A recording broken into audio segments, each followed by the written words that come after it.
दोस्तों नमस्कार। 4PM गुजरात और दस्तक दोनों में आपका बहुत बहुत स्वागत है और मैं हूं आपका दोस्त मयूर जानी। इससे पहले हमने 2 वीडियो आज बनाए हैं। मैं आपसे गुजारिश करूंगा कि उन दोनों को देखें। एक जो है वो विजय रूपाणी साहब पर जो सीरीज चल रही है उसमें एक बहुत रोमांचक और रोचक किस्सा हुआ है। जब 2017 के अगस्त में राज्यसभा का चुनाव था, अहमद पटेल को हराने की पूरी कोशिश की जा रही थी। उस पूरे घटनाक्रम को जो है हम आप उसको सुन सकते हैं। इसका उस घटनाक्रम का जो पहला एपिसोड है वो आज आपको देखने को मिलेगा। आप जाके देखिए हमारे वीडियो सेक्शन में।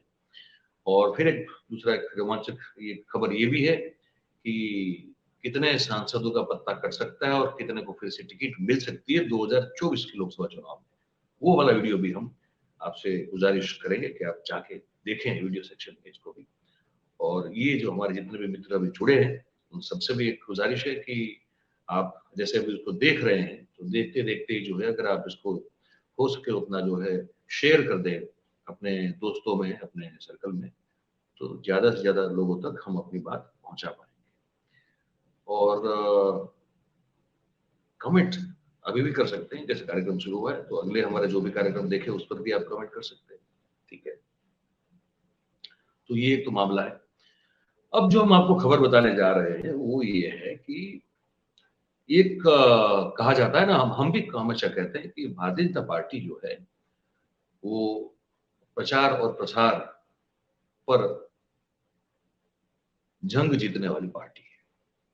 चुनावी जंग की बात कर रहे हैं। ठीक है, अगर समझ लीजिए कि जैसे हमने एक अगले कार्यक्रम में कहा था कि अगर 5 पैसे का काम हुआ है तो उसको इतना प्रचारित प्रसारित करो कि वो लगे कि 500 रुपए का काम हो गया। इतना मैग्नीफाई करो उसको, इतना मैग्नीफाई करो कि वो 1000 गुना, 2000 गुना, 3000 गुना बड़ा दिखना चाहिए। और ये जो कर सकता है वो भारतीय जनता पार्टी में प्रीति पात्र हो जाता है। तो पार्टी की तो पार्टी के हिसाब से करती है, लेकिन सरकारें जो बनी होती है पार्टी की वो भी तो अपने कार्यों को लोगों तक पहुंचाने के लिए प्रचार प्रसार में लगी रहती है। अब आम आदमी पार्टी भी इसमें कहीं पीछे नहीं। मैं कह रहा हूँ, मैं बार बार कहता हूँ कि वो एक एडवांस वर्जन है भारतीय जनता पार्टी का काम करने के तरीकों में, है ना। तो आज जैसे आम आदमी पार्टी को बिल्कुल पूरी तरह से कुचलने की कोशिश जो की जा रही है बीजेपी के द्वारा, अगर आम आदमी पार्टी कभी इस पोजीशन में आ जाए तो मैं आपको गारंटी दे सकता हूं कि वो भी वैसा ही करेगी या उससे शायद थोड़ा एक स्टेप आगे जाके कुछ करेगी अपने प्रतिद्वंदी को कुचलने के लिए, जो कि बीजेपी कर सकती है। खैर वो अलग है पूरा मामला। पर प्रचार प्रसार की बात कर रहे थे हम। तो देखिए, गुजरात सरकार भी इसमें कहीं पीछे नहीं है। विधानसभा सत्र में सवाल पूछा गया, उस सवाल को पूरा प्रश्न हमारे सामने यहाँ मौजूद है कि भाई आप जो है आए दिन जो है वो सरकारी महोत्सव, कार्यक्रम, उत्सव सब करते रहते हैं, कार्यक्रम करते रहते हैं। और उस कार्यक्रम की प्रसिद्धि के लिए भी जो माध्यम है वो माध्यमों में आप विज्ञापन देते हैं। उस कार्यक्रम के संपन्न होने के बाद वो ठीक से चले उस पर भी आप ध्यान रखते हैं। तो सवाल पूछा गया इस सत्र में कि भाई खर्च कितना किया सरकार ने अपने कार्यों का प्रचार और प्रसार करने के पीछे। अमित चावड़ा साहब जो कि कांग्रेस के विधायक है, आंकलाव से है और आंकलाव उनका मत क्षेत्र है। और इस कांग्रेस के जो भी थोड़ा छोटा मोटा दल बचा हुआ है 17 विधायकों का, उसके वो मुखिया है विधानसभा में। ठीक है, तो उन्होंने ये सवाल पूछा कि भाई ये बताएं सरकार कि 31 जनवरी 2023 की स्थिति अगर देखी जाए तो पिछले 2 साल में राज्य सरकार ने अपने इंफॉर्मेशन एंड ब्रॉडकास्टिंग डिपार्टमेंट के द्वारा सरकारी उत्सव और कार्यक्रमों का प्रचार प्रसार करने के लिए विज्ञापनों में कितना खर्च किया। इंटरेस्टिंग है सवाल। तो जवाब सरकार ने दिया है। जवाब ये है, अब 2 साल में तो फिर 2 मुख्यमंत्री आ जाते हैं ना, एक विजय रूपाणी भी आ जाते हैं और भूपेंद्र पटेल भी आ जाते हैं। ठीक है, तो कहा कि 1 जनवरी 2021 से लेके 31 जनवरी 2022 तक का अगर आंकड़ा देखा जाए तो प्रिंट मीडिया में ये आंकड़ा लाख में है, लेकिन इसको अगर हम करोड़ों की बात करने की कोशिश करें, करोड़ों में समझने की कोशिश करें तो 315 लाख, हमारा गणित बहुत बहुत खराब है। तो कोशिश करते हैं कि सही तरह से इसको करोड़ में कर सके। वो फिर वो कन्वर्टर चाहिए होगा, कहाँ आपके साथ बात करते करते वो सब करेंगे।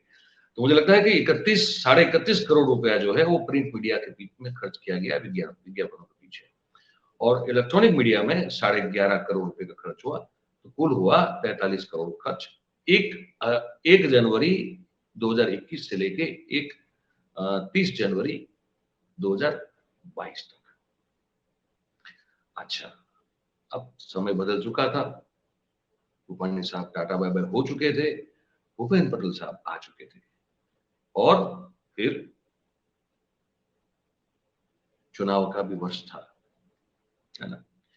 तो 1 फरवरी 2022 से लेके 31 जनवरी 2023 तक सरकार ने अपने कार्यक्रम, उत्सव, उसके पीछे के आयोजन, उसका प्रचार प्रसार करवाने के लिए जो खर्च किया वो प्रिंट मीडिया में किया।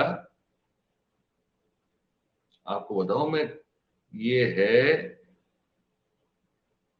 241.58 लाख रुपया, मतलब कि हमको लगता है कि ये इसका कन्वर्जन होगा करोड़ में 24 करोड़ के आसपास कुछ होगा, 24 करोड़ के आसपास कुछ होगा, 24 करोड़ एंड सब रुपीस, है ना। और इलेक्ट्रॉनिक मीडिया में जो किया वो था 31 करोड़ 70 लाख, कुल मिला के हो जाते हैं कुछ 55 करोड़ 85 लाख रुपए के आसपास का कुछ मामला फिगर हो जाता है। इतना खर्चा हुआ। अच्छा, अब ये कैसे किया? सरकार ने सीधा किया या कोई एजेंसी को रखा बीच में? तो सरकार ने कहा कि भाई हाँ, एजेंसी को था रखा था बीच में, और एजेंसी को भी जो है हमने रकम चुकाई है, हमने पे किया हुआ है। तो सवाल ये था, पेटा प्रश्न जो सब क्वेश्चन था कि क्या किस एजेंसी को किस प्रकार की विज्ञापन के लिए कितनी रकम आपने चुकाई है। तो फिर इसका जवाब सरकार ने दिया कि भाई 1 जनवरी 2021 से 31 जनवरी 2022 के बीच का जो एक साल है, उसमें अगर प्रिंट मीडिया की कोई एजेंसी जिसको हमने हायर किया था तो उसका नाम था ग्रे ऑरेंज एजेंसी, और उसको जो है हमने 1,88,000 रुपया का पेमेंट किया हुआ है। ठीक है। और इलेक्ट्रॉनिक मीडिया के लिए जो एजेंसी है वो एचडी प्लॉट है करके, और उनको जो है कुछ 22.5 लाख का के आसपास का पेमेंट किया। कुल मिला के 24,88,000 रुपए का पेमेंट एजेंसीज को किया गया है साल 21-22 में। अच्छा, अब 1 फरवरी 2022 से लेके 31 जनवरी 2023 तक का जो साल रहा, तो उसमें वही एजेंसी है प्रिंट मीडिया में, वो है ग्रे ऑरेंज एजेंसी, और उसको जो है पेमेंट किया गया है सिर्फ 43,000 रुपए का। और मूविंग पिक्सल करके एजेंसी जो है जिसको हायर किया गया था इलेक्ट्रॉनिक मीडिया में ये सब कोऑर्डिनेट करने के लिए, तो उनको पैसा मिला है 38 लाख रुपए का। तो कुल जो फीस उनको चुकाई गई है वो है 38,43,000 रुपए। अब इसमें जनता का क्या भला हुआ क्या नहीं हुआ हमको नहीं मालूम, हम उसको देख भी नहीं पा रहे, और इतने रुपए जो है खर्च कर दिए गए प्रचार प्रसार में, और शायद इन्हीं के दम पर जो है, या जो कुछ कारण हम देख रहे हैं उनमें से एक कारण ये हो सकता है कि इस कारण के दम पर भी 156 सीटें आप जो है जीत पाए हैं। और जनता का क्या भला हुआ ये किसको नहीं पता, कम से कम जनता को तो नहीं पता है, और हमको भी नहीं पता है। अगर आपको पता हो तो आप जरूर बताइएगा, कमेंट कीजिएगा इस कार्यक्रम में, है ना। और जैसे मैं आगे कह चुका हूँ, आप इसको लाइक करें, शेयर करें, सब्सक्राइब करें, और भी लोगों तक इसको पहुंचाने की हमारी जो कोशिश है उसमें आप भी मदद रूप जो है वो हुई हमें। और आगे जो हमने कार्यक्रम किए हैं वो भी जरा देखते रहिएगा भाई, और आगे जो करने वाले हैं वो भी इसको देखिए। तो अब सबके स्वास्थ्य की कामना करते हुए इस कार्यक्रम को यही समाप्त करते हैं। और PM गुजरात और दस्तक दोनों के साथ आप जुड़े रहिए, ये हम आपसे गुजारिश करते हैं। आप सबका बहुत बहुत धन्यवाद कार्यक्रम को देखने के लिए। Thank you very much. नमस्कार।